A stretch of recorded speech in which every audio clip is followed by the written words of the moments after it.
સુરેન્દ્રનગર અને વઢવાણ ખાતે 4 દિવસના ભવ્ય લોકમેળાનો પ્રારંભ થયો છે। રાજ્યના વન અને પર્યાવરણ મંત્રી તેમજ સુરેન્દ્રનગર જિલ્લાના પ્રભારી મંત્રી મુળુભાઈ બેરાએ આ મેળાનું ઉદ્ઘાટન કર્યું હતું। આ પ્રસંગે નાયબ મુખ્ય દંડક જગદીશ મકવાણા અને સાંસદ ચંદુ શિહોરા પણ ઉપસ્થિત રહ્યા હતા।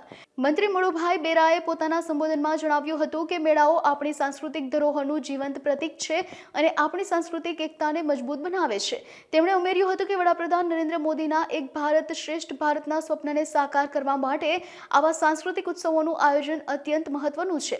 મંત્રીએ લોકોને જન્માષ્ટમી જેવા મેળાઓમાં વોકલ ફોર લોકલની ભાવના અપનાવી સ્વદેશી ઉત્પાદનો ખરીદવા અનુરોધ કર્યો હતો।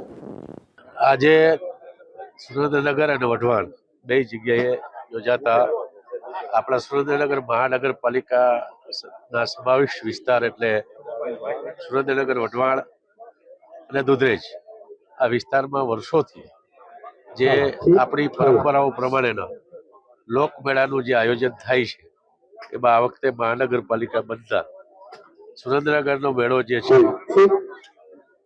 એ વિરાસત મેળો અને વઢવાણનો આપણો આ મેળો એ ધરોહર મેળો એ શુભ શરૂઆત આજથી કરવામાં આવી છે।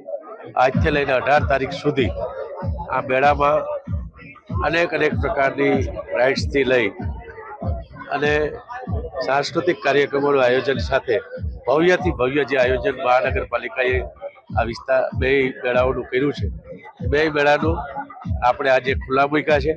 18 તારીખ સુધી ખૂબ મન ભરીને આ મેળો બધા મળે અને આ મેળા માટે બધા જ નાગરિક ભાઈઓ બહેનોને સુરેન્દ્રનગર મહાનગરપાલિકા, સુરેન્દ્રનગર જિલ્લાને ખૂબ શુભેચ્છા પાઠવું।